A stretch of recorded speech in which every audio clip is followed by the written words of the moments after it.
শুভ সন্ধ্যা আমার প্রিয় দর্শক ছাত্র বন্ধুরা। তোমরা জানো যে আজকে 20 আগস্ট। গোটা পৃথিবীতে এই দিনটি আমাদের ব্রিটিশ চিকিৎসা বিজ্ঞানী রোনাল্ড রসের জন্য বিখ্যাত।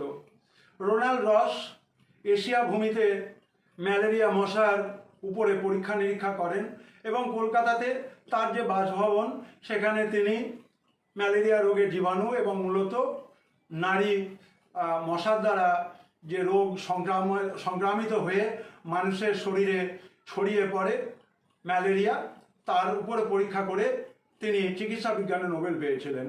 এছাড়াও আমরা অন্যান্য দিনগুলোতে আমাদের ভারতবর্ষে যাদেরকে নিয়ে আমরা গর্ব করি, যেমন উপেন্দ্রনাথ ব্রহ্মচারী, তিনি কালাজ্বরের ওষুধ আবিষ্কার করেছিলেন। তোমরা লুই পাস্তুরের নাম জানো, কুকুরের জলাতঙ্ক রোগের প্রতিষেধক যে টিকা সেটা কিন্তু আমাদের কলকাতার উপরেই লুই পাস্তুর আবিষ্কার করেন। এবং সেখান থেকে তোমরা দেখবে যে বিভিন্ন ধরনের যে টোন্ড মিল্কগুলো থাকে সেখানে লেখা থাকে আয়োডাইজড অ্যান্ড পাস্চুরাইজড, মানে পাস্তুরের তৈরি করা যে প্রক্রিয়াকরণ তার দ্বারা এটাকে শোধিত করা হয়েছে।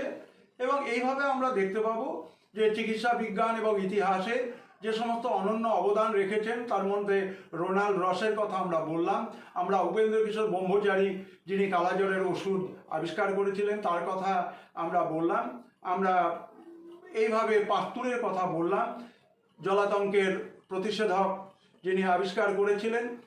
এবং তোমরা এইভাবে দেখতে পাবে যে আমাদের দশম শ্রেণীর ইতিহাসে একটা গুরুত্বপূর্ণ অংশ রয়েছে যে ভারতবর্ষের যে বিজ্ঞান চেতনা, কলকাতা মেডিকেল কলেজ, এবং সেখানে কিভাবে আমাদের কলকাতা মেডিকেল কলেজের বিকাশ বিবর্তন উদ্ভব ঘটেছে। তোমরা যে কলকাতা মেডিকেল কলেজের কথা জানো, সেই মেডিকেল কলেজের জমি মতিলাল শীল তিনি দান করেছিলেন এবং সেই সময়কার যারা বর্ধিষ্ণু জমিদার ছিলেন সুবোধচন্দ্র মল্লিক, আমরা জানি যে দ্বারভাঙার যারা মহারাজা, এবং এইভাবে বিভিন্ন ব্যক্তিদের দানে আমাদের বাংলার বুকে চিকিৎসা বিজ্ঞানের অগ্রগতি চলছিল।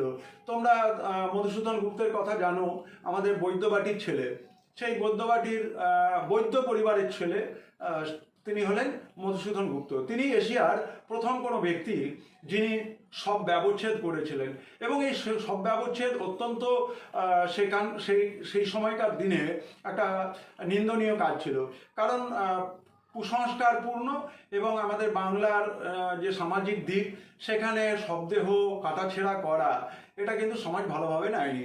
এই অবস্থায় আমরা দেখতে পাই যে আমাদের রাজা রাধাকান্ত দেব এবং নব্যবঙ্গ গোষ্ঠী তারা কিন্তু মধুসূদন গুপ্তের এই সব ব্যবচ্ছেদের ঘটনাটাকে সর্বান্তকরণে সমর্থন করেন এবং আমাদের ভারতবর্ষের চিকিৎসা বিজ্ঞানের ইতিহাসে যে অ্যানাটমি স্টাডি, সেই অ্যানাটমি স্টাডির ক্ষেত্রে আমাদের মধুসূদন গুপ্ত অত্যন্ত স্মরণীয় নাম।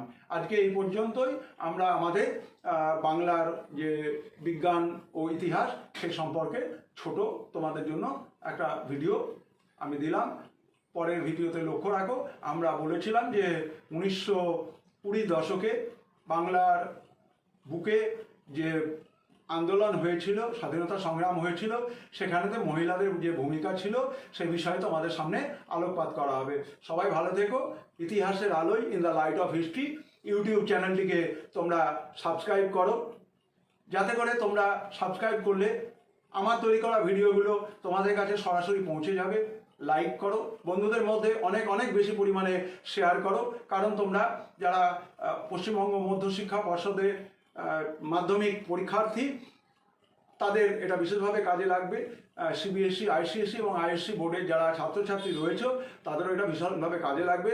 সবাই ভালো থেকো, সুস্থ থেকো এবং তোমাদেরকে অনেক অনেক শুভেচ্ছা জানাচ্ছি। শুভরাত্রি, ধন্যবাদ।